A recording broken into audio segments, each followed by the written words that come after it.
Hey, what's going on, guys? It is Thursday. Still got a cough. January the 30th, 2020, exactly at 6 p.m. on the dot. Welcome to another episode of my podcast, The Drew Yari Show. I'm your host, Yari, here to entertain the masses with my animated personality, as you guys can already tell. Tonight I'm going to try and keep this episode very short. I know I say that a lot. I'm going to try and at least keep it under an hour. I have a midterm tomorrow for this for the fingerprint class I was telling you guys about last week. So I want to try and just buckle down and study so I can get that B or that A. I need at least a B to pass. So, I'm going to try and keep this episode as short as I can. Luckily, there's really a few things I have on deck tonight. I guess the first thing we can jump into is just Kobe Bryant, man. Died on Sunday in a helicopter crash with... there were 9 people on board, including Kobe and his 13-year-old daughter. Gianna, I believe that was her name. Oh my god! Like the first time I saw the news, actually, I was on Twitter, and I don't even follow TMZ, but I somehow get TMZ posts, and all of a sudden I just see something from TMZ, and it was marked 10 minutes ago, and it said Kobe Bryant died in a helicopter crash, and so I'm thinking, okay, this has to be fake. Which, it's funny that I say that because I was just listening to Wrestling Court with Julie and Rob. Shout out to those guys. Rob gave me a shout out earlier. It wasn't really a shout out. He just mentioned me in a topic that actually pertains to Kobe, which we'll keep talking about. Where Rob had said in the air, I think it was Rob it was Rob, where Rob said in this type of era we live in, anytime we hear news like that where it's like, oh, somebody died. Our first instinct is that, oh, it can't be real. Like, it's a fake. Because, how many times have we seen online, social media, Twitter, Instagram, whatever, where somebody supposedly died, but then you find out it's a fake. Like, you found out it was from a fake page, like, we got this covered. I'm talking to you fuckers.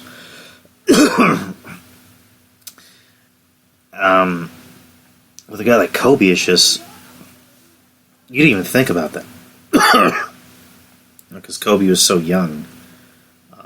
When someone that young dies, it's always shocking. And you don't want to believe it. I mean, because it's kind of like with Stan Lee. About a year and a half ago when he passed away, we already knew he was sick. We already knew that, he was living on borrowed time. So when he passed away, it was still sad. But we knew, his number was up. With a guy like Kobe, Kobe was, he was young, he was in shape, he wasn't sick. He didn't have any debilitating disease. He was a father of 4 girls. One of whom was on that chopper with him. And they crash unexpectedly. And the story behind Kobe taking a helicopter was, he would take a helicopter to and from practice, to and from, games, because it got him there quicker. Because I don't live in LA. I don't live in California, but I know people who do, and they can all attest to this, that, LA traffic fucking sucks balls. So that I can understand. You would not... There's no amount of money in the world that would get me on a helicopter. Yeah, because I'm a pussy. I'm afraid of heights. Obviously, Kobe had more balls than me, so big. It's kind of weird saying big ups to Kobe at this moment, but yeah. I see the news on TMZ, which the story going around is that TMZ got the news before his family did, which I don't know how that was fucking possible. I don't know how you can get this news before his family did. I would like to think TMZ you know, they truly didn't know, his family didn't know, you know, when they did. And then when they found out, they're like, oh shit. They didn't know it, and we knew it first. Like, holy shit. But, yeah, it became true. It was all over the news, all over ABC, ESPN. ESPN was showing the Pro Bowl, and they immediately they didn't stop the game, but, you know, I think they had an announcement during the game, and, they just started having ESPN broadcasts of just people giving their thoughts on the situation. Jay Williams, former NBA great. Or not, he wasn't an NBA great. He was more prominent in college, and he came to the league, and he had one season. He was supposed to be, this big time player, and unfortunately, a tragic, I think it was a motorcycle accident. Kind of ruined his career, and he's been able to make a living since. Now he works for ESPN, so good for him. He was very visibly shaken by it. Like, you can tell in his face and in his tone where, he just said, I don't want to sound mean and say cliche, but he just said, just call your loved ones, tell them you love them, put aside that petty, and he dropped, he said shit live on TV, which they didn't hold that against him. I mean, come on, just a national icon just passed away, so of course everybody's going to be shaken by it. He said, you gotta let that shit go, and he said, I'm sorry for cussing. I know there were NBA games that day. Spurs and the Raptors played, and, I have a problem with them, showing the reactions of people crying whenever they get this kind of whenever they get, bad news. Like, when Isaiah Thomas, not the Pistons, but, Isaiah Thomas, he used to play for the Celtics, his sister passed away on the day of a game, and they show him on the bench just, like, out of it, like, he's crying, and it's just like, why the fuck do you need to show that? Why do we need to see that? Yes, we know he's going to be sad and devastated. We don't need to see that. I don't need to see Tim Duncan crying. I don't need to see Greg Popovich crying. But, I mean, it was tough to watch. And during the game, of course, they had a memorial tribute to him, and then on the first 2 plays of the game, each team ran up the clock to 24 seconds in honor of Kobe. Other games, did similar things. But, and of course, you had to have these fucking internet trolls just come out the woodwork and just make their little opinions known because we fucking asked for them. Like, come the fuck on. Like, and this is what Rob was actually talking about. What he noticed. I think he commented on it, but, like, this fucking idiot. And I don't even, you know what? I'm just going to pull it up real quick. Like, this complete jack off. He posts something along the lines of, now that Kobe's dead, his non-black wife can give some of that money back to the black community. It's like, you're a fucking cocksucker. Like, you are seriously a piece of shit for even fucking posting that. Like, Jesus Christ. I'm trying to look for this post, guys. But I'm also trying to, like, talk in between. Okay, here we go. This guy named Brother, I'm not even gonna say his fucking name. I'm not gonna give him any attention. Fuck him. He said, let's be clear, ... I'm not laughing or celebrating, just pointing out facts, so keep your Laker tears out of my comment section. With that being said, let's see if his non-black wife and kids are going to use his fortune to invest or better the black community. What a fucking idiot. And I don't give a fuck. I don't care. I don't give a fuck if I'm not black or I don't understand the black community. But it's just like, why is everything always a fucking race thing? That's just fucking ignorant and stupid to put. A lot of these people who are posting, stupid, dumb shit like this, they need to take into account his family could more than likely see what the fuck these people are posting. keep your opinions to yourself. Kind of like that fucking cunt Evan Rachel Wood, that actress, who again, I don't have the tweet. I wish I saved it. Where she and her Twitter is private, because she knows people are going to go after her. To where she put, rest in peace Kobe, and condolences to his family, but he was a rapist. It's like, come the fuck on. First of all, let's get one thing straight. Kobe was acquitted of his charges. Alright? And, personal opinion, and I've had this belief for the longest time before Kobe passed away. I don't think Kobe raped her. There. I don't think he did anything. He admitted that he fucked her. That he had sex with her, that he cheated. So, there you go. I think it was just sex, and maybe she wanted more. Maybe she wanted money, and Kobe didn't want to do that. So she decided to cry rape. Which, I only say that because I have heard this fucking story 8 million times. Where... And it's been like this for the past couple of years with this whole Me Too thing. Which, and I'm not even going to get into that. I mean, where's Trez when you need her for this conversation? But I'm not even going to get into that. I'm not even going to talk about Me Too. I can talk about that till I'm blue in the face. But the point is, with these people, these trolls are just coming out of the woodwork saying, "Oh, he's a rapist. He was a rapist. He was a rapist. He did this."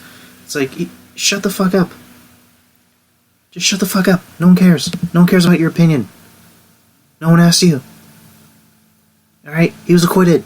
End of story. He more than likely didn't fucking do anything. Ugh. But yeah, just back to Kobe. Just rest in peace to Kobe. Rest in power to Kobe. To his daughter. To the 7 other people that are on the flight. To the pilot, one of whom was a baseball coach. 2 other kids, I believe, who were actually his daughter's friends. And what makes it even more sad? I mean, it's already sad, but like they were flying to his basketball camp. 'Cause when Kobe retired, he still cared about basketball. He still wanted to preach. I guess. It sounds kind of odd, preaching the word of basketball. So he actually had his own basketball camp. Teaching kids how to play basketball. And he was taking his daughter and her 2 friends over to that camp. And they again have a problem with them showing people's reactions to bad news. They show a photo of the camp, receiving the bad news, about Kobe and Gianna and the other people. It's just sad. Again, he was young. He was 41.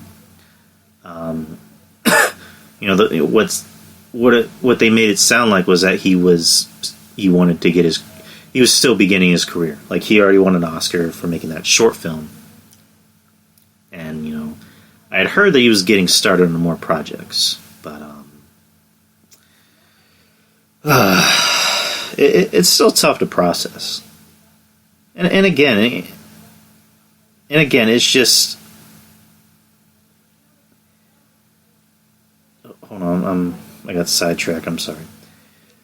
And again, I know it's a celebrity, and we assume these celebrities just, they're superhuman and they don't bleed like us, but they do. They're human. They're all human. Kobe was a father. He was a husband. He was a friend. He was a brother. He was a son. And for me, I've always been a big basketball fan. And growing up in the early 2000s, it was my Spurs versus the Lakers. Granted, though, my Lakers would beat the Spurs a lot.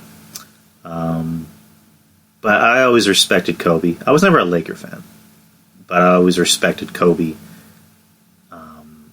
I respected his talent, his drive, his intensity. He never half-assed anything. I always, personally, in his last few years in the league, they really should have treated him a lot better. Surrounded him with more stars, with better shooters, better players, but yeah, he didn't go out the way he should have. But he had a great career. I would say behind Michael Jordan. next to Michael Jordan as, the second greatest player of all time. It's Jordan, Kobe, and LeBron. Bar none. There's really no other way to put it. But, rest in power to Kobe. Condolences to his family, his wife, poor girl. But let's move on to our happier topic. Monday Night Raw. I'm sorry. That's my thing. That's how I deal with sad situations. Should we start with the Raw or Royal Rumble? All right, let's just start with the Royal Rumble. The Royal Rumble was this past Sunday, which was the unfortunate news about Kobe.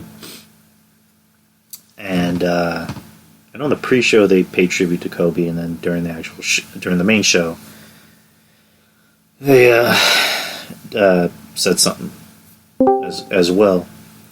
Did you? Hello. Yeah, what's going on? I just finished my guitar lesson. Oh, nice. I was just about to get into Royal Rumble. Oh, that's cool. Okay, I'll mute my mic. All right, if you want to jump in anytime to talk about anything, you can. Okay, cool. All right. So yeah, Royal Rumble. The pre-show began with Sheamus versus Chad Gable. I call him Chad Gable. I refuse to call him Shorty G. That's a stupid fucking name. I agree. Exactly. All right, so I have zero interest in seeing Sheamus in 2020, just like I had zero interest in watching Sheamus in 2010. So I'm just going to make this very short and brief. I thought Sheamus looked good out there, but who does this match really benefit? I mean, if Chad Gable, I'm sorry for that. If Chad Gable won, I mean, he maybe should have used the rub. He maybe should have had that rub more than Sheamus. Sheamus is way over the hill. I don't see them putting a title on him ever again. But it seems like they want to make him a thing for whatever reason, God knows what. But yeah, Sheamus won. Next match, go ahead. I have a question. Go ahead. I thought he had degenerative spinal stenosis or something. Why are they letting him compete again? Why are they letting him on, in engage in physicality? I don't know. Maybe he did the same thing that Edge did. That's my only guess. I have no answers. Okay. I just report the news, man. I'm gonna look into this. Okay, I'll let you know what I come up with. Sure thing. All right, so next match is Andrade versus Humberto Carrillo for the United States Championship. Andrade retains. Pretty, good match. It's expected of these two. You would never expect these two to come on half-ass anything. I guess we can get to the topic at hand. Kind of jumping, forward. So Andrade and Humberto had a rematch the next night on Raw. It ends in disqualification after Zelina jumps in the ring. And so Humberto wins by disqualification, but Andrade retains. Humberto decides to get revenge for what happened a month prior where Andrade DDT'd him on the exposed concrete. So Humberto did the same thing. I gotta say, Zelina, her emotion, her facial expressions, they're really on point. You can tell that she deeply does care about Andrade. The question is it like a romance thing, or does she look at him and go, "Oh no, my investment"? Kind of like Brock, kind of like Paul Heyman when he sees, Brock, getting the shit beat out of him. He's like, "Oh no, my money, my cash cow." So it's probably just the cash cow thing, but news broke after, I think it was either during or after the show, Raw. Andrade is suspended for 30 days for violating the wellness policy, which explains why they did what they did, because they need to write him off TV. Because in real life, I guess in real life, they would think if you're going to DDT someone on concrete, on solid concrete, you shouldn't be back by next week.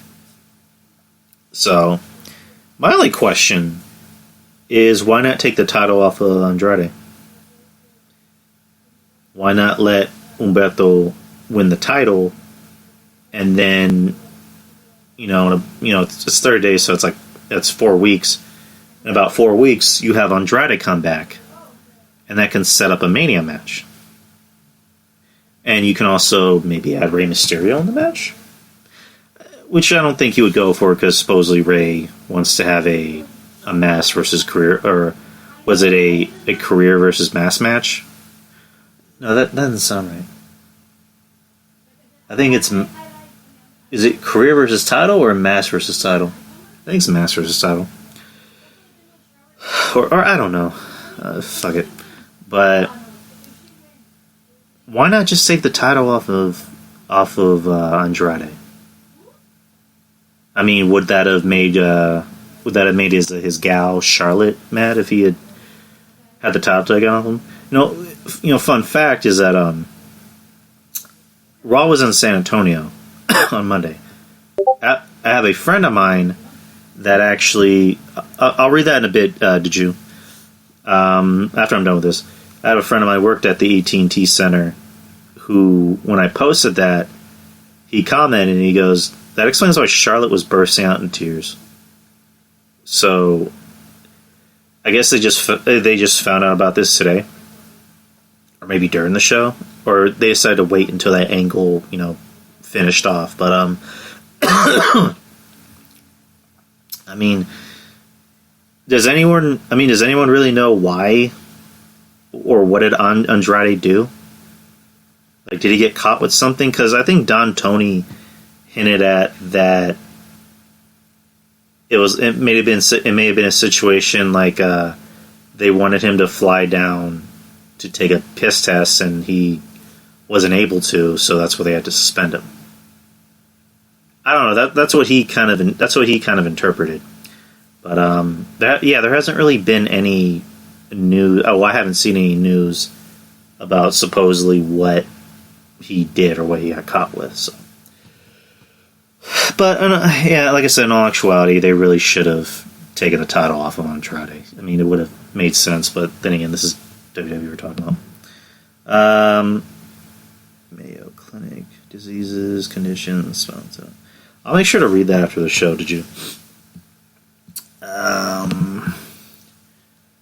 So yeah, that match was 14 minutes and 20 seconds. I need a late. Alright, I'm trying to get comfortable, guys. Ooh. Alright. I'm on my bed, so I'm trying to just get as comfortable as I possibly can. Oh, man. Alright, so next match, you got Roman Reigns, or this is actually the main, the non-pre-show. So it's the actual, main show. You got Roman Reigns defeating Baron Corbin in a Falls Count Anywhere match that went on for 21 minutes and 20 seconds. This match was what it was. I think Rob from Wrestling Court suggested that this should have been a pre-show match. Which I agree, but it's Roman Reigns. They're not going to put their golden boy on a pre-show match. I mean, I don't know if Roman Reigns would be opposed to doing a pre-show match, but I doubt they would ever put him on a pre-show match for any reason. I like the spots in it. The one spot I popped for is when Roman threw Corbin in the porta potty, but there was no potty. There was no piss. There was no shit. Corbin just comes out, clean of any shit or any excrement or urine. He just looks like a clean guy, which that kind of pissed me off. And then, of course, you got his cohorts, Rude and Ziggler, having his back, and then that's when you have the Usos come out and, take Roman's back. The match ends with Roman spearing Corbin on top of the dugout. Not the dugout. I'm not really a baseball guy, so I have a hard time with the terminology. I guess where the players sit, he speared him on top, like on the top of it. So I don't know. Someone listen to this and tell me what the fuck it is. I'm not a baseball guy, but yeah, Roman wins. Again, it was what it was. So now we get to the first Rumble of the night, which is actually the women's. The 30 women battle royal. I wrote down the names, eliminations, and who were they eliminated by. I didn't write down times, so. First in was Alexa Bliss, and then second was Bianca Belair, who they must see something in Bianca Belair because they just let her fucking dominate in this match. She eliminated 8 women, which they said was a record. What they failed to say was that Shayna Baszler actually tied it, but we'll get to her in a bit. Alexa Bliss was number 1. She lasted a lot longer than she should have. She had 3 eliminations. She eliminated Kairi Sane, Mia Yim, which that was bullshit. And Chelsea Green, which I couldn't care less about her. Eventually, she was eliminated by Belair. The thing about Bianca Belair, I think something's missing. I know Rob was talking about this earlier. I'm quoting a lot of people, which I'm only quoting because I actually agree. Something about Bianca, there's something missing. He pointed out that she has no crowd connection. I think that's it. I don't know. When I see her, I'm not as invested in her as I should. I'm invested in Rhea because she looks legit. I guess I'm not invested in Bianca as much because I don't know, just her gimmick. I don't know. I don't know what her gimmick is supposed to be. What is her gimmick supposed to be?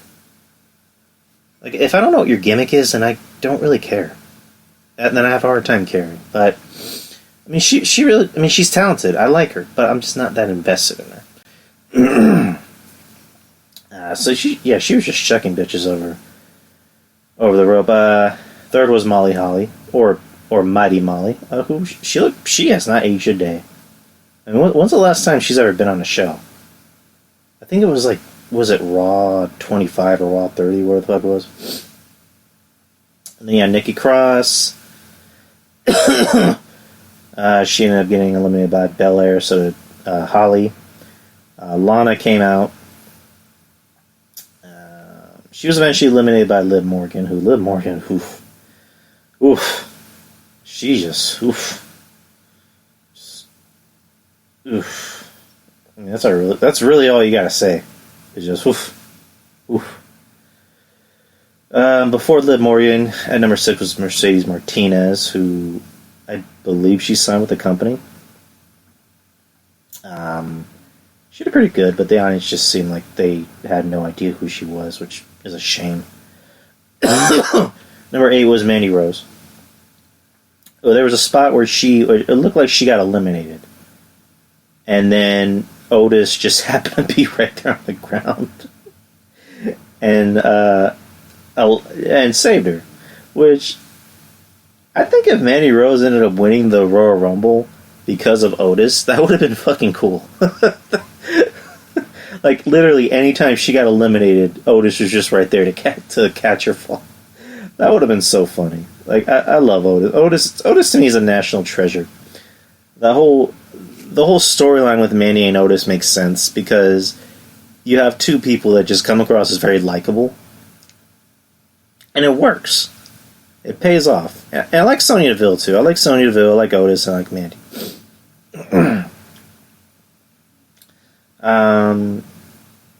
Mandy Rose and Sonya Deville were eventually eliminated by Bianca Belair. Candice LeRae came out at number 9, who she, again, eliminated by Belair. I already said Kairi Sane and Yim, they came in and they got eliminated by Bliss. Kairi Sane came out to her weird pirate music, which didn't she already have a new entrance thing? Dana Burke coming out, who somehow has a job in this company. How? I don't know why. This started the trend of a dick ton of blonde women with facial surgery and breast implants. So how many blondes has that been so far? So you have Alexa Bliss, so that makes one. You have Lana. You have Liv Morgan. Liv Morgan, I don't really think has surgery. Maybe she has fake tits. She obviously did something to her face because she looks a lot different than she did when she was in NXT. Mandy Rose. I like Mandy Rose, but she still falls into the category. So I got Dana Brooke, so that makes it 5. Well, I didn't count the rest of them. So there's Charlotte, 6. I mean, would you really count Beth Phoenix as a blonde? Yeah, I guess you kind of have to. 7, 8, 9, 10, 11. So it's 11. I count 11 blondies, unless I'm missing one. Yeah, so someone correct me if I'm missing one. Dana Brooke was eliminated by Belair, so good. Tamina was in the match, Mish's girl. Pretty sure I know Wrestling Soup did not like the Rumble at all. Like, especially Mish. Mish was just like, he almost sounded angry about how much he hated it. But hopefully he saw this and he was smiling. Belair eliminated Tamina. Then you got Dakota Kai. And after her was Chelsea Green, who Chelsea Green eliminated Dakota Kai for whatever fucking reason. And then Chelsea Green got eliminated by Alexa Bliss. Next one up is Charlotte, who ended up eliminating Bianca Belair, which I guess that makes sense because I doubt they would ever give any of these to an NXT man or a woman. I mean, the point of these is just to have surprise opponents. But come the fuck on. Next was Naomi, which we haven't seen Naomi in a while. She had a pretty good reaction, which I like Naomi. I mean, there's a whole thing on Twitter where she was going after the fans for chanting boring, which I mean, depending on how you look at it, I mean, it was what it was. You can't really blame the superstars for getting mad. I mean, I know I don't know. I guess it's not my place to say it, but I don't know. It depends on the. I guess it depends on the person, the situation. But I mean, I didn't really hold that against Naomi. I like Naomi. Naomi's always come across as very likable. She seems like a really nice person. I mean, her husband's seems like kind of a dillhole, but but yeah, Naomi came in, had a hell of a reaction. And then she, of course, what I called, the ground is lava bit, where she was eliminated, but she wasn't really eliminated. And the one thing I found very odd was that she decided to take her time getting in the ring, which, in reality, don't you think Naomi would want to jump in there when there's only one more person left? Like, to have a shot at winning?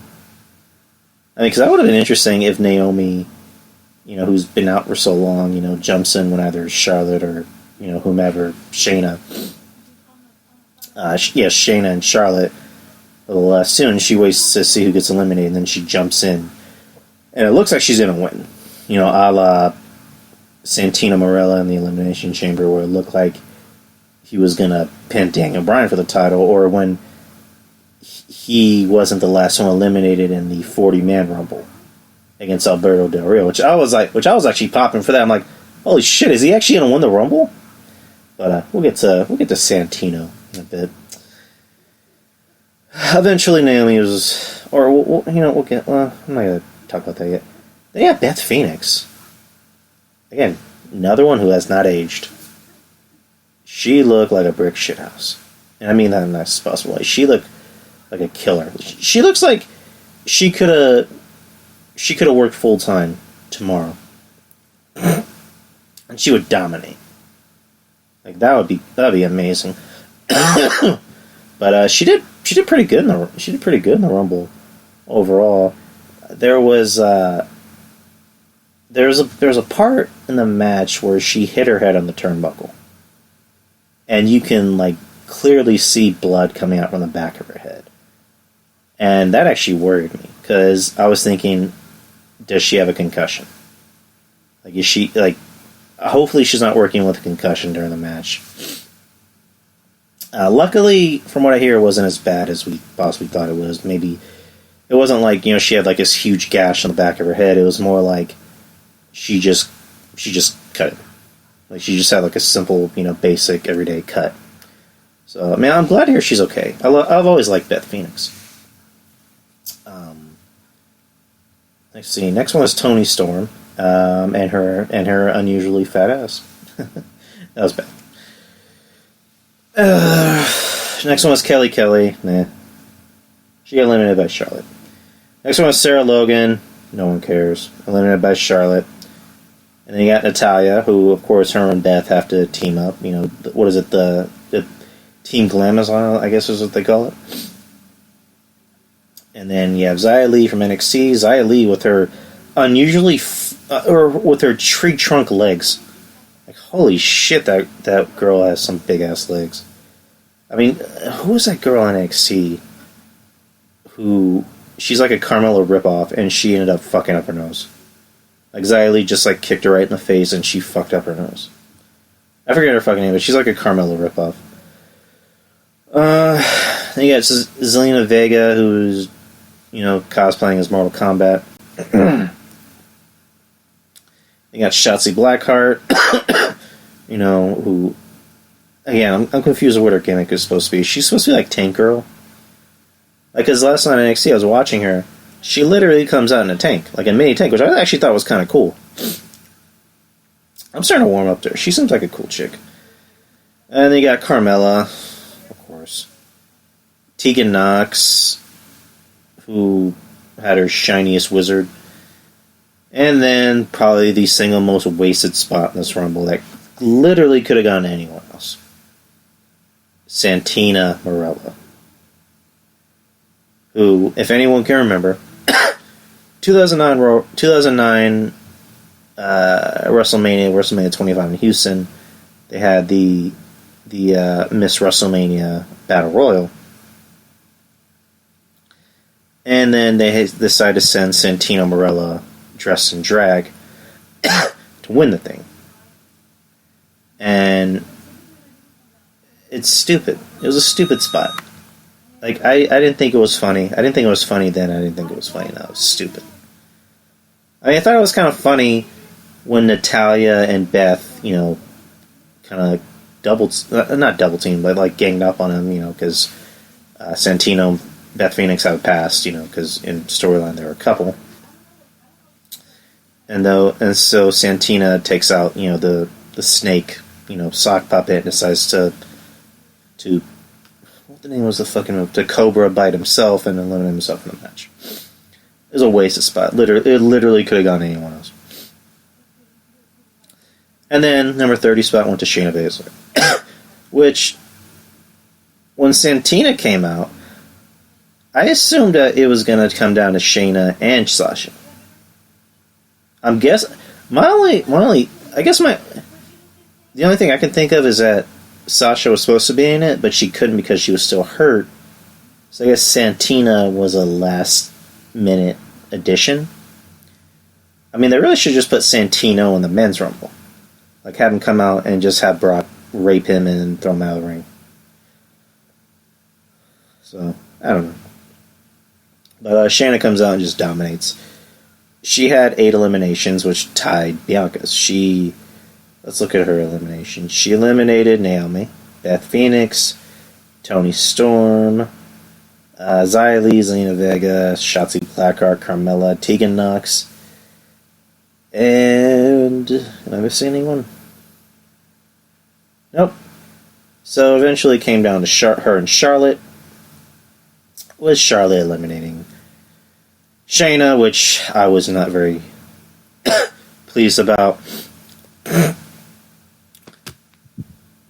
Charlotte did not need to win this match. I mean, I guess they wanted to give it to her just to give it to her. Keep her happy. You got to keep the Golden Girl happy. But Charlotte really did not need to win this match. I mean, she's already a 25-time women's champion. Why did she need to win this match? I mean, the point of these Rumbles is that give it to somebody who has the most momentum. I think Shayna had the most momentum because she was already the longest running NXT Women's Champion in history.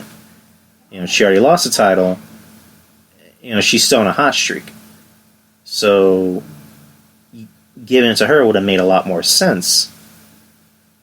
But again, you want to keep Charlotte happy, and the crowd.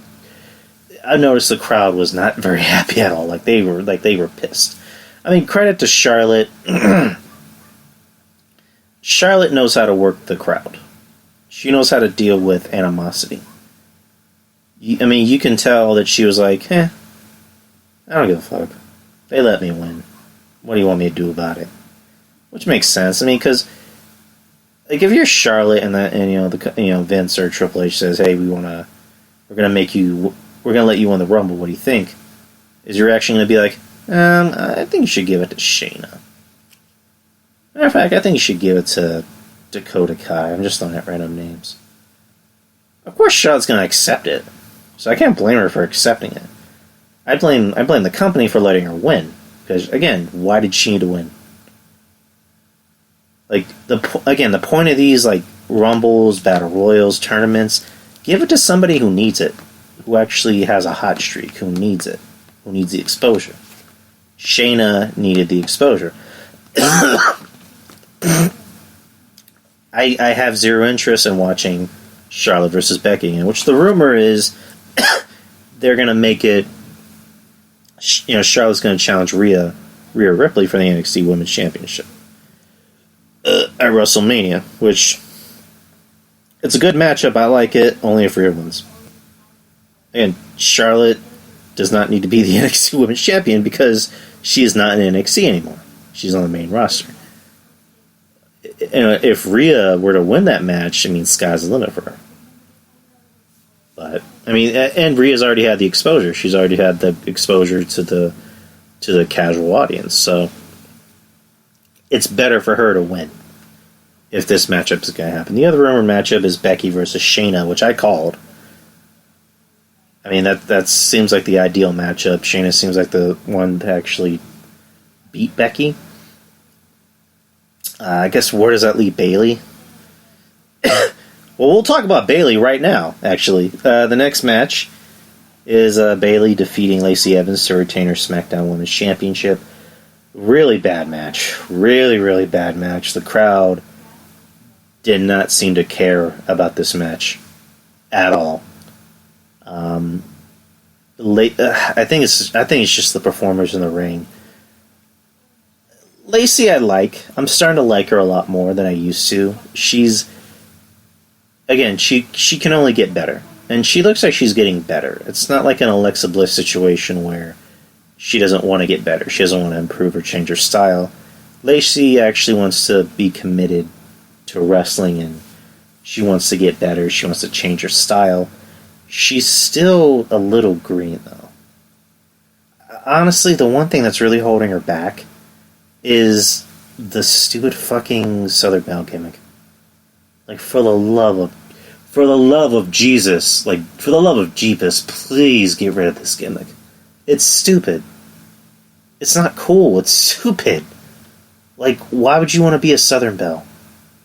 It's just dumb. It's a dumb gimmick. Let her be her. You already, her real life is more interesting than a Southern Belle. She's a legit killer. She's a badass. Let her come out dressed as Sonya Blade. Or give her a Sonya Blade-esque character. That would be a far more interesting gimmick than a Southern Belle. It seems like they slowly want to get rid of the gimmick. But especially when they're talking about her family and she's bringing up her past. As a casual fan, though, when you hear her talk about her as a Marine and talk about her as a family, it's like, well, then why do you dress like that? Lacey, she's clearly not ready for prime time. It's obvious. They want to prep her for that, but I don't think she's ready. Especially when you put her in a match like that. If you put her in front of a huge audience, and that's a huge stadium, by the way. it's not going to work because she's not ready. And then you put her in with someone like Bayley, who is just... It looks like Bayley just doesn't care anymore. It looks like she does not want to be here anymore. She does not care about this gimmick. She doesn't care about being the women's champion. I mean, I don't know how many years she has left in her contract, but I don't know. Like, I would be surprised if she decided to resign back with the company. I would, I wouldn't be, because I think this is the perfect spot for her. Because I don't see her really being a thing in AEW. I mean, I think it would, like, give him a shot in the arm if she went to AEW, because God knows they need it in the women's division. But her and Sasha, they look like they don't want to be here. Sasha should have been their biggest star in the women's division. I mean, it ended up being Becky, which is good for Becky because she deserved it. But Sasha should have been their biggest fucking heel, female star. And Bayley should have been their huge, white meat female babyface. She should have been the female John Cena. But instead, they decided to give her this atypical, just generic heel character. But and it saddens me because I've always liked Bayley. It's just, again, you can clearly see in her face that she does not care. Like, she does not care anymore. Which I don't blame her. They have saddled her with so much shit. They have made her look bad. I mean, this is your life, Bayley. Do we even need to talk about that?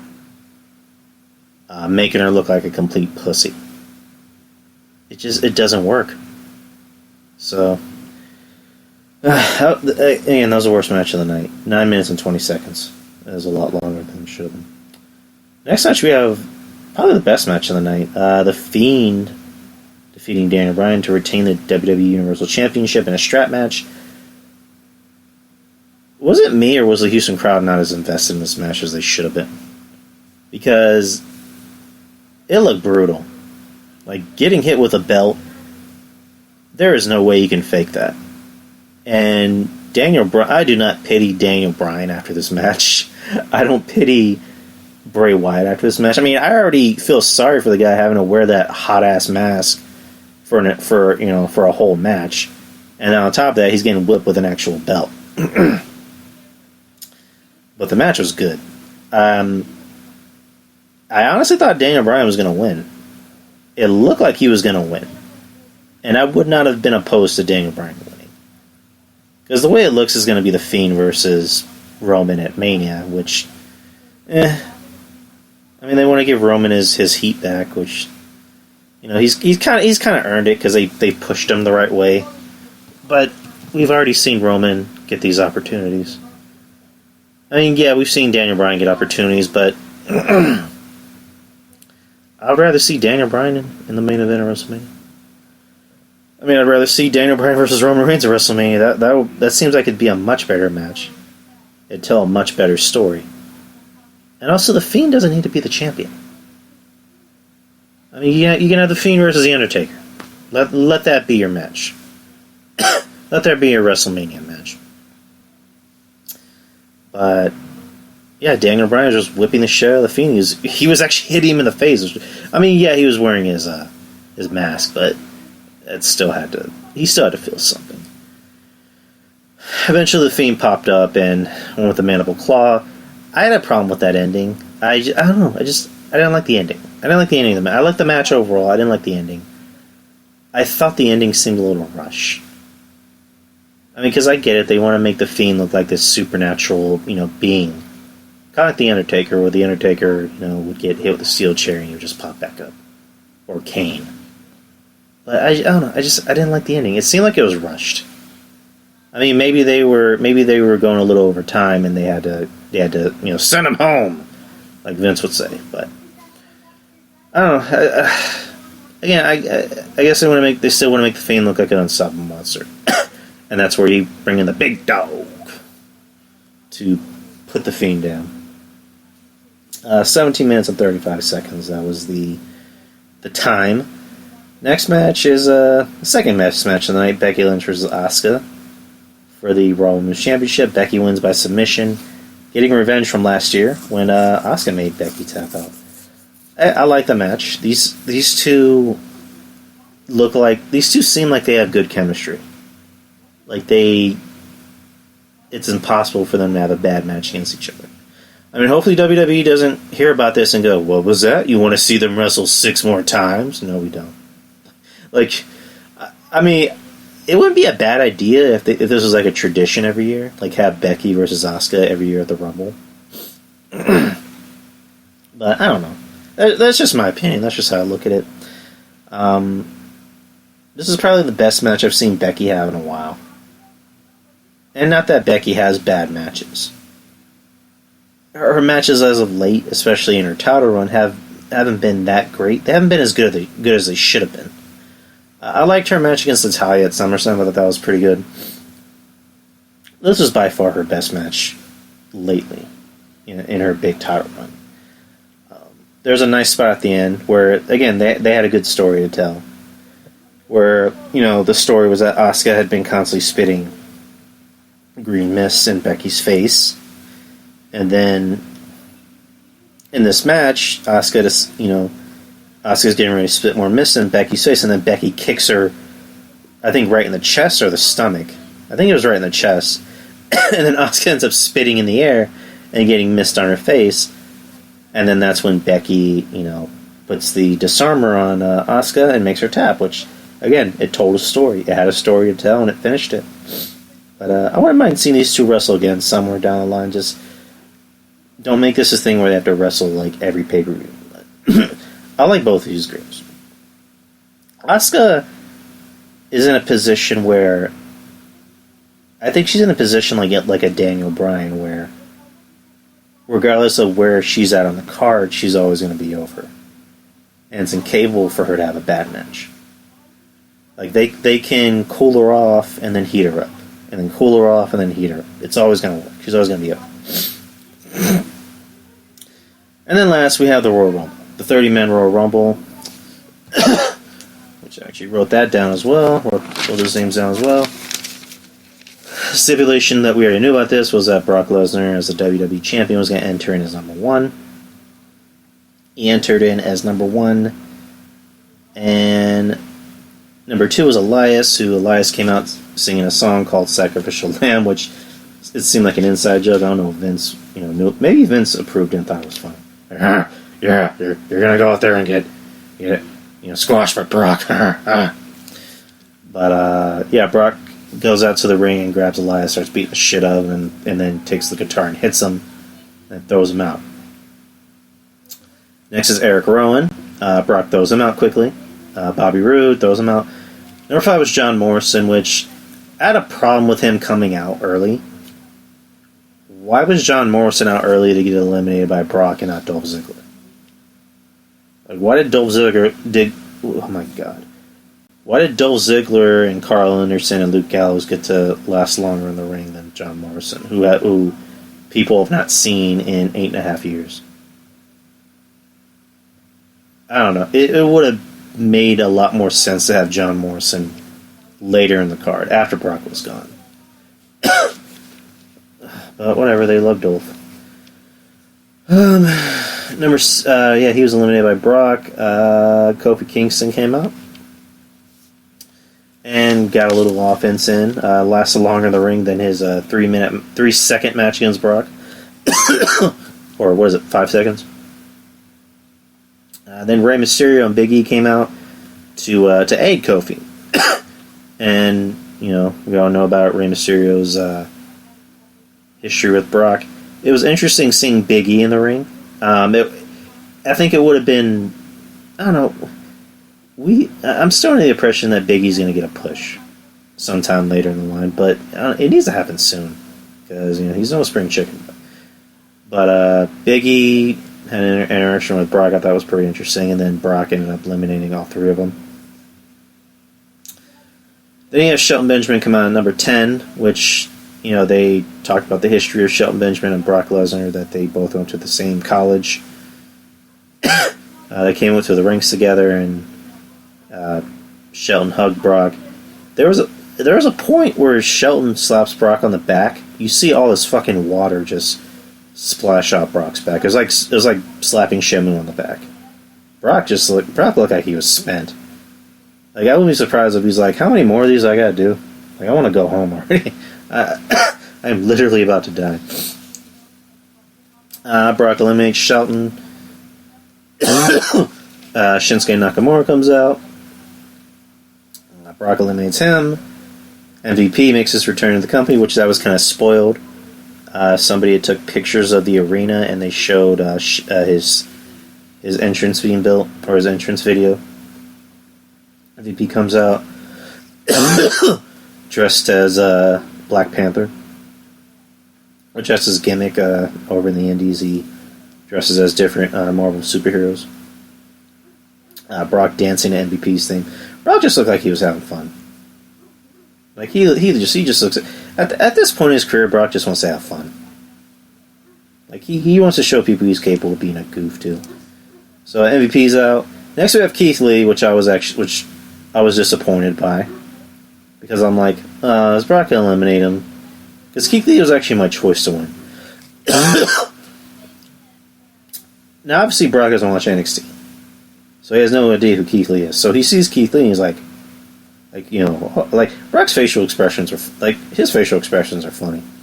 He sees Keith Lee and he just goes, "Oh, big boy, huh?" And he looks at Paul and goes, "Who's this motherfucker?"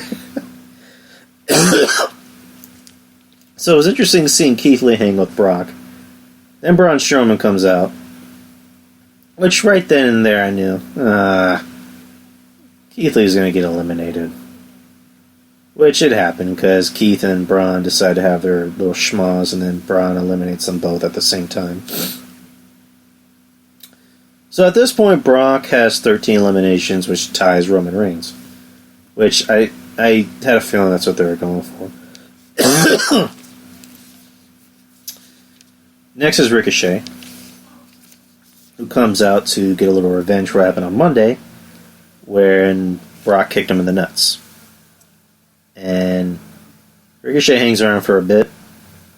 Now comes Drew McIntyre, who the whole crowd starts to gets a little crazy for, because Drew McIntyre is a lot taller than Brock. He's not bigger, he's just taller.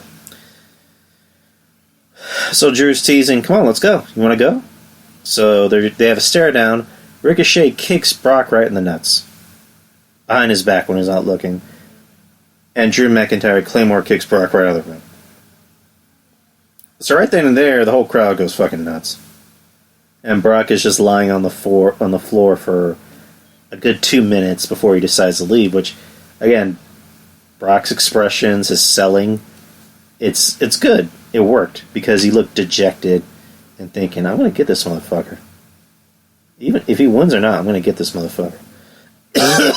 Which right then and there, I think I knew Drew was going to win, because there's no way you can eliminate the WWE champion and not win. Like, he had to win. But, let's see. Ricochet got eliminated by Drew.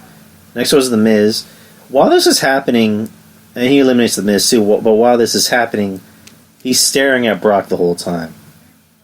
Saying, "Hey, watch what I do, because that's going to happen to you pretty soon." Then out comes AJ Styles.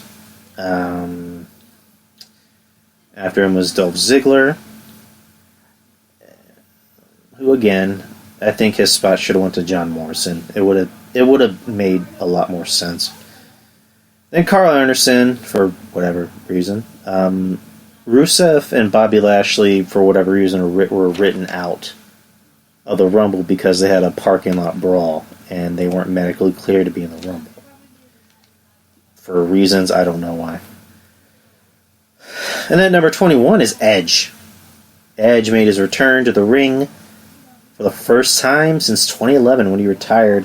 The whole fucking crowd went nuts. I marked out. I was happy to see Edge. There were rumors that he was going to come back. and that he had signed a contract with the company, which we'll talk about in a bit. And Edge looking amazing, looking like a Viking. I mean, you can look in his face; he has crow's feet, but he looked amazing out there, and doing spears, doing physical stuff. I mean, I guess he's got the Daniel Bryan thing going for him. He can actually take bumps, so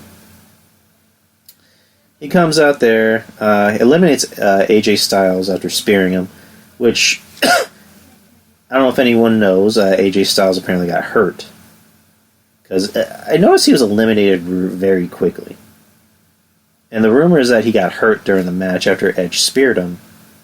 So he ended up calling an audible and, asked to be eliminated a little early. Which is good for him. And then, let's see. Next you had King Corbin. After that was Matt Riddle. Well, Matt Riddle, he was just there for like a cup of coffee. And then he gets eliminated by Corbin. Which the talk is that Matt Riddle has heat with Vince McMahon. That Vince McMahon is tired of him starting shit with other people. I guess starting fights or arguments or whatever. The talk was that Matt Riddle and Brock had a confrontation in the locker room before the Rumble, where Brock proceeded to tell Matt Riddle, hey, you can stop tagging me and shit because I'm never ever gonna work with you ever, never ever. He didn't say never ever, but I just added that in there. To which Matt Riddle, replied with, I don't care if you don't want to face me. It's not your decision. I'm going to face you. But, Baron Corbin throwing out Matt Riddle that quick. Come on. That's stupid. But, after that was Luke Gallows, who, I don't know why Gallows and Anderson weren't even in the match, but whatever. I mean, they need to fill up a spot, but you could have put in better guys. Next was Randy Orton. Next was Roman Reigns. I'm just going to get into the last few guys. Then Kevin Owens, Aleister Black, Samoa Joe. 30 was Seth Rollins, who came up to the ring with his posse. I don't know what you're supposed to call him. Of Buddy Murphy and the AOP, who helped him eliminate 3 people. Samoa Joe, Aleister Black, and Kevin Owens. And then eventually he gets eliminated. What is it? Let me get into the final 4. So I guess I'll just get into how they actually get there. All right, so let's see. Edge had 3 eliminations. He eliminated AJ Styles because again, the talk is that AJ Styles called an audible and has to be released. Not released, thrown out because he was hurt. And then he eliminated Luke Gallows and Randy Orton. Because Orton tried to, I guess, eliminate him or RKO him, I forgot. King Corbin was eliminated by Drew McIntyre, which I thought was pretty interesting. And then Luke Gallows was eliminated, I already said that. Roman Reigns. Who did he eliminate? He eliminated Dolph Ziggler. So he had 2 eliminations. So it came down to the final 4 being Randy Orton, Edge, and then Seth Rollins and Roman Reigns. Seth Rollins realized he was being ganged up on. The other eliminated wrestlers went after his guys and chased them back to the locker room, so he ended up being just Seth by himself. So he tries to form an allegiance with Roman, like, come on, guy. Like, come on. It's us. We have a history together. Come on. And then Superman punches him, and then Edge spears him, Randy RKO's him, and then Drew throws him out of the ring. There's a nice spot with Edge and Roman where they don't trade off spears. Edge spears Roman, and it looked like Edge was actually going to eliminate Roman. Like, it would have been interesting. Edge hasn't wrestled a match in 8.5 years, and now he has a chance at winning the Royal Rumble. And no. Roman somehow hangs on. And Roman and and whatchamacallit, and Edge are on the outside on the canvas fighting, and then Roman throws Edge off. So it comes down to Roman and Drew, with Drew eventually eliminating Roman. So now Drew is the winner of the 2020 Royal Rumble, which the crowd seemed to like. I was happy with it because I like Drew. And not because his name is Drew, because I actually do like Drew McIntyre. He has gotten a lot better in the ring. A lot of his stuff, it seems like it actually looks real. Like, you put him in the ring with Brock, it would make sense. You know, Seth going in the ring against Brock did not make sense. Seth going over Brock didn't make sense. If Drew McIntyre were to go over Brock, it would make sense, because, you know, flash forward to the next night on Raw, you know, the crowd seemed like they were very invested in Drew. Like, they seemed like they were behind him, that they liked everything that he said. And, I mean, everything he said went over. Like, the crowd liked everything that he said. I mean, it wasn't like he got a big ovation because he came out, and then as soon as he talked, it was, you know, dead silence. No, the crowd really popped for Drew. They liked everything that he said, and Drew seems like he has a fire under his ass. Like, he has something to prove. You know, his last run wasn't the way he wanted it to be. But now he's where he wants to be. He seems happy. And I saw that interview that he did. It was like right after the Rumble. It was like a kind of a mini documentary. And he just comes off as a very humble guy. Like, he seems like he's very humble, nice guy. And he just seems like he's genuinely happy. And I don't think I've ever heard a bad thing about Drew McIntyre as a person. I mean, usually you hear a lot of drama. You hear a lot of people say, "Oh, this guy has a shitty attitude. You know, he doesn't want to do jobs." No, you never hear a bad thing about Drew McIntyre. So I'm happy for Drew. Will it be Drew McIntyre and Brock Lesnar as the main event? I don't know. I don't know if that's going to be the main event. I mean, that depends how they push these matches going forward. It's obviously going to be Roman versus The Fiend. I have a feeling that'll be the main event because they want to push it as, oh, Roman has gone through so many obstacles and now he's back in the main event. I don't know. I mean, either or could be the main event. I don't have a problem with Drew versus Brock. It seems like a lot of people don't. Except for some people. No, I'm playing. But, Drew and Brock, I think it's a good matchup. Only if Drew goes over. So. And also because Drew just has the look of a wrestler. He looks like somebody that could, he can go through an airport, and if you didn't watch wrestling, and you saw him, you would go, he looks like somebody. He looks like an athlete. He's either a movie star, or he's a wrestler, or he's somebody. But he looks like somebody. But yeah, that's your Royal Rumble. My God, I'm coughing up a lung here. That's we can get into Raw for a bit. Yeah, Drew McIntyre wanted to give out some Claymore kicks and beat the OC, both at the same time. Again, the crowd seemed like they were very invested in Drew, like he had him on their side.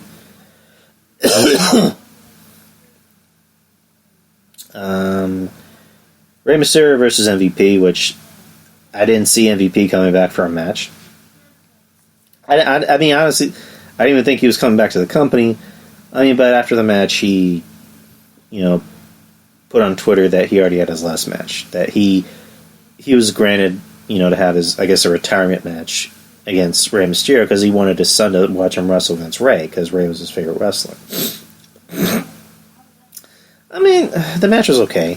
I was never really a big MVP fan.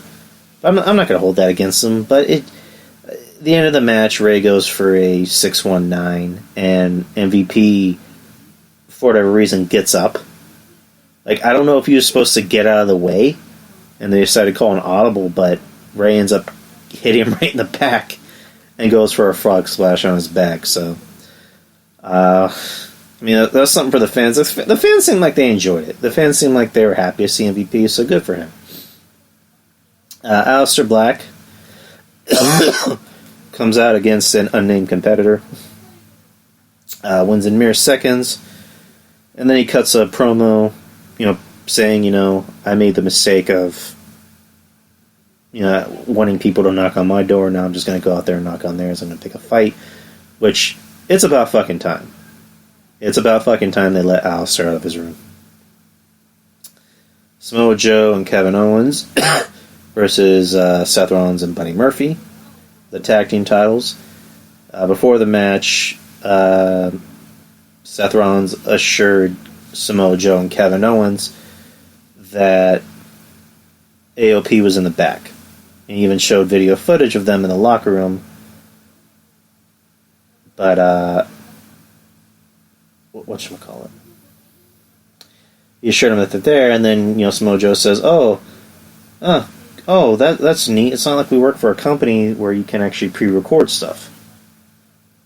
So he tells him to, say something to Kevin Owens, and he says something in his native language, and Kevin Owens goes, now we know that they're in your own personal locker room, and then Viking Raiders just beat the shit out of AOP, so now there's no distractions, there's no interferences, now they can just have a straight-up match.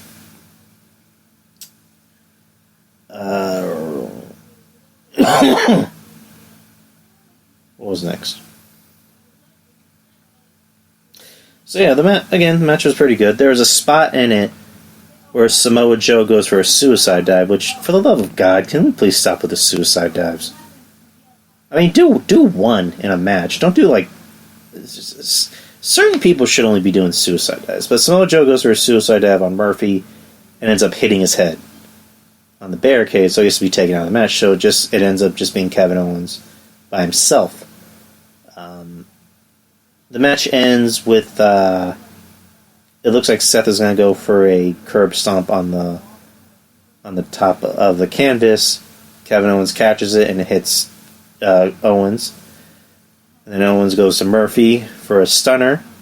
Murphy counters it. Kevin Owens stuns Rollins, and then Murphy pins Owens, for the 1-2-3 while holding the tights. So they're your champions.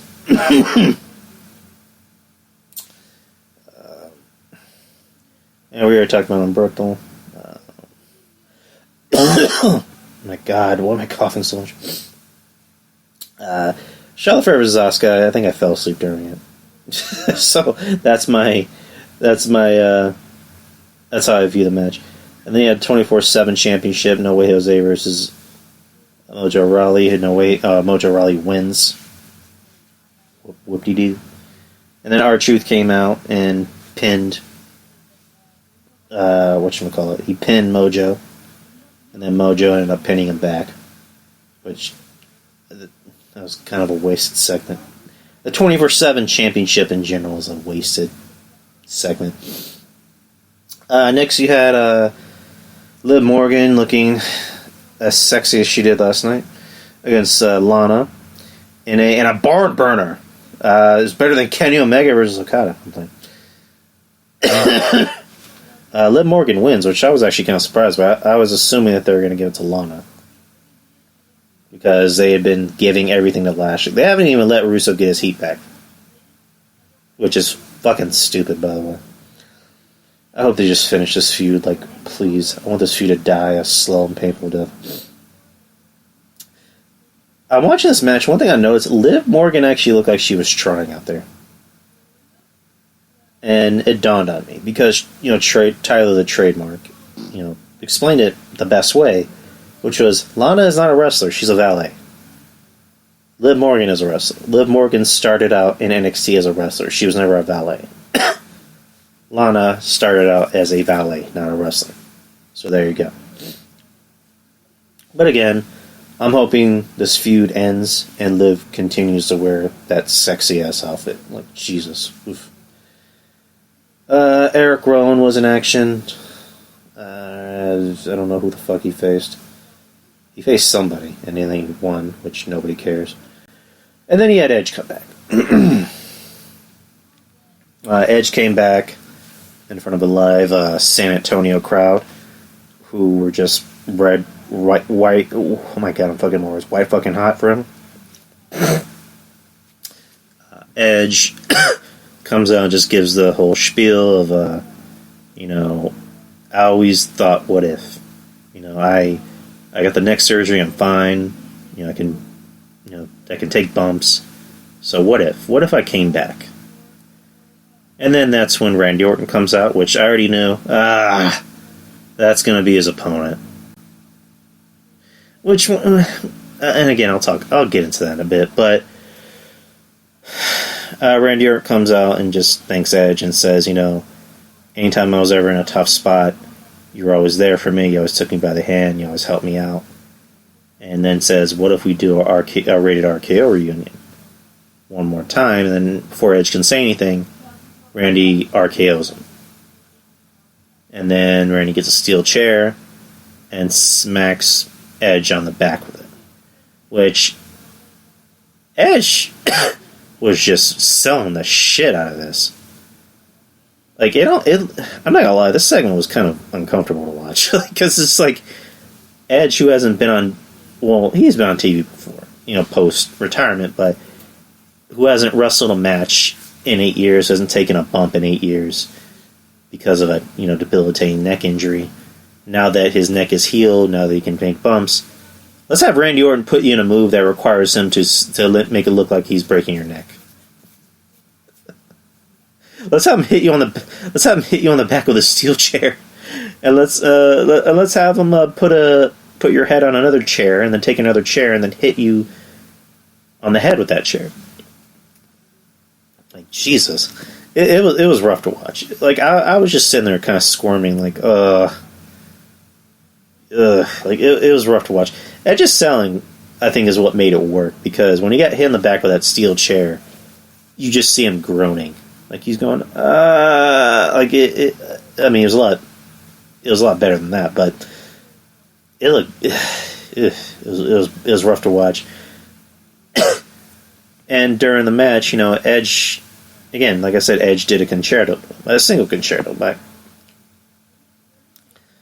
That sets up what looks like is going to be Edge's first match back, which makes sense because Randy is a safer opponent for Edge.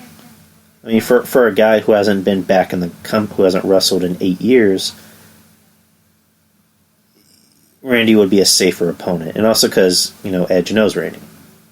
Edge has never wrestled against a guy like AJ Styles, which I think I would cringe at the thought of Edge volunteering to be put in a Styles clash. That's something I would not want to see.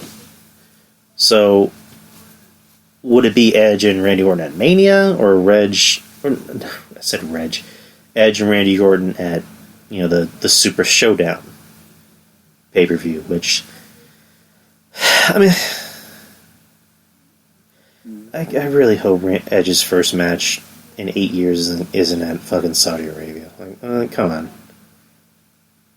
It's like with Shawn Michaels. Shawn Michaels' first match in 8 years in Saudi Arabia, in a pay-per-view that probably not a lot of people watched. I mean,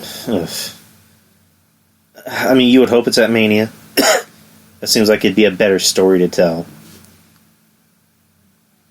You want Edge, to really get back into shape and kind of sell, this angle, because, he just got his skull cracked in, and all of a sudden he's going to be back in, when's the pay-per-view, like 4 weeks? 4 or 6 weeks? So, yeah, I hope it's not at Super Showdown. I hope it's at Mania. So, and I love the angle. So, what can we talk about? I guess we can talk about NXT. I kind of missed a little bit of NXT because I was studying for my exam that's tomorrow. But I think I missed the big segment with Keith Lee.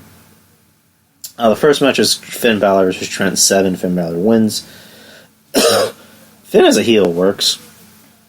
I like him as a heel, but what are they doing with him in NXT? Are they just having him be the guy that puts over other guys, or just randomly wrestles other guys? Like, I'm assuming if you're gonna have Finn Balor in NXT, you're gonna make him the star. I mean, granted, Tommaso Ciampa was already kind of doing his own thing, and Adam Cole's already doing his own thing, and they want the whole thing with him and Johnny Gargano. But after Johnny Gargano, you need to make Finn the guy. Make him the NXT champion. Like, put that fucking title on him for the longest time possible. Deonna Purrazzo versus Shotzi Blackheart. Blackheart beat Purrazzo.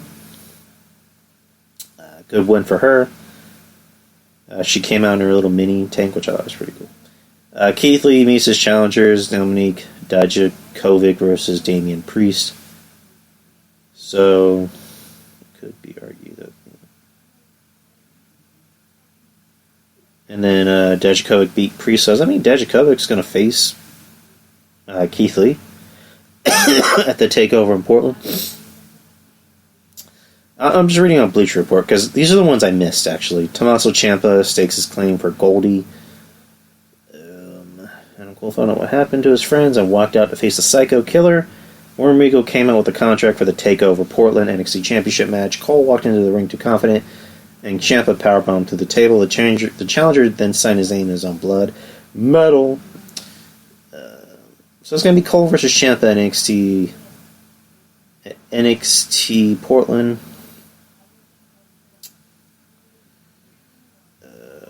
It will be physical, it will be violent, it might be bloody, despite putting together a great card on Cole versus Ciampa is absolutely the main event, and the winner will head to the WrestleMania 36 weekend with that gold. I don't see them taking the title off of Cole, especially the Ciampa. I like Ciampa, but I don't see them taking the title off of him. Maybe they will. I don't know, because Ciampa never lost that title. Then you had Dakota Kai versus Tegan Nox. A grudge match for what happened at War Games. Dakota Kai decides to have her Titantron be the footage of her beating the shit out of Tegan Nox. Again, Tegan Nox is good at selling. She's good at selling your pain. Nox wins by what's it called?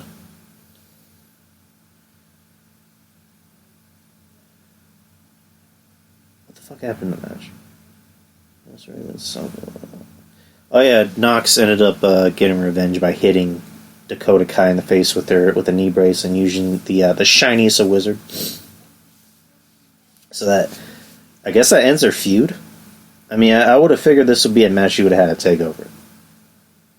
But I don't know, maybe they'll continue it. I don't know. Maybe they'll have like a steel cage match. I mean, that'd be pretty cool. Seeing two broads in a steel cage. Sorry for rushing through this, guys. I'm trying to get this done as soon as I can so I can study. I need to study. And then Chelsea Green with Robert Stone versus Kaden Carter. Kaden Carter wins. It was actually her first win in NXT. I'm not sold on Chelsea Green. I don't get what they're trying to do with her. Like, they're trying to make it into a big deal and then they have her lose. I don't know.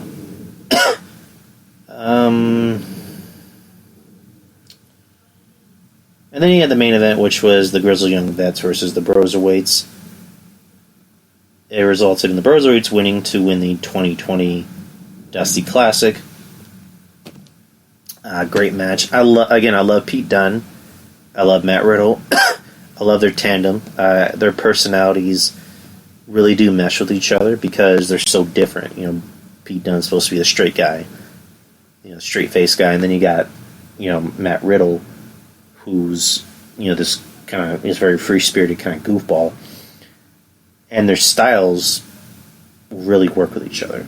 The Grizzly Young Vets, I'm not crazy about the name, but I like them. They're they're a throwback.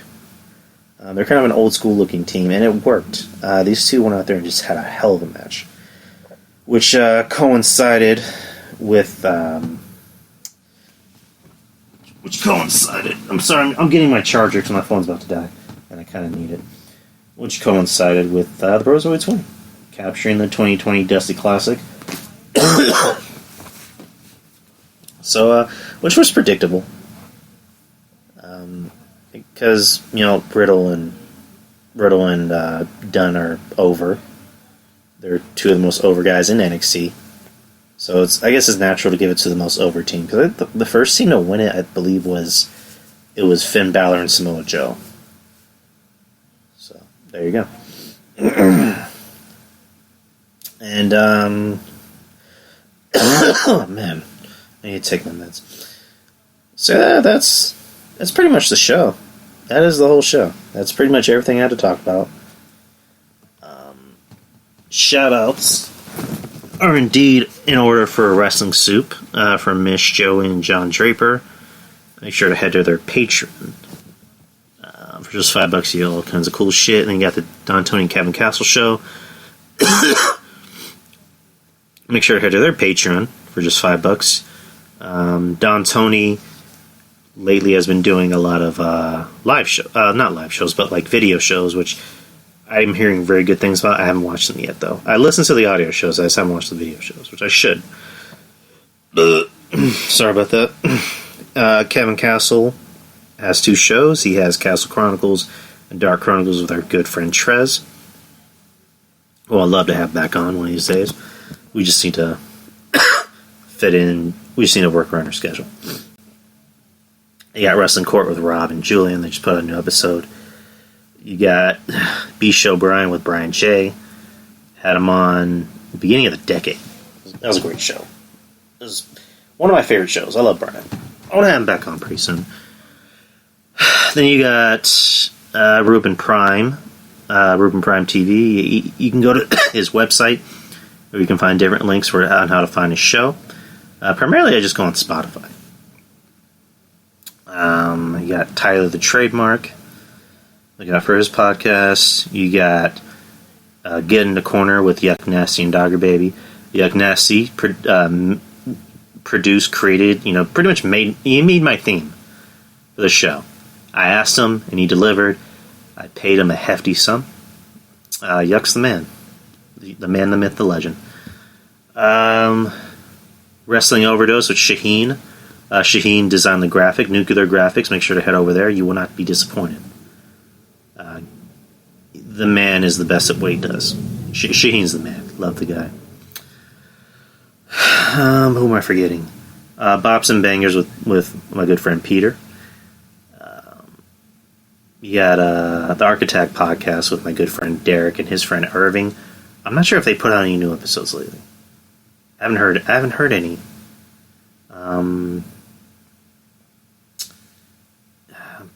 More than likely forgetting somebody. Oh, you got False Cut Radio with Andrew Carlick, another good friend of the show.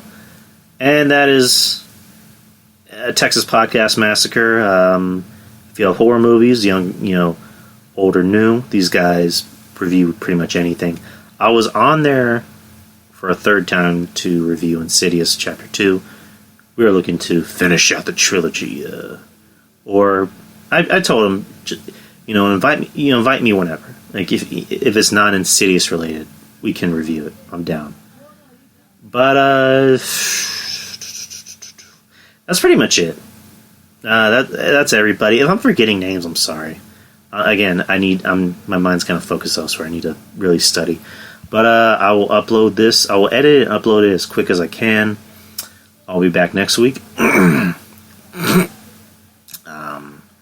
Again, if there's any updates, if I decide to bring a guest on, you guys will find out the day of. And that's pretty much it. Take care, guys. Have a good night, and peace out.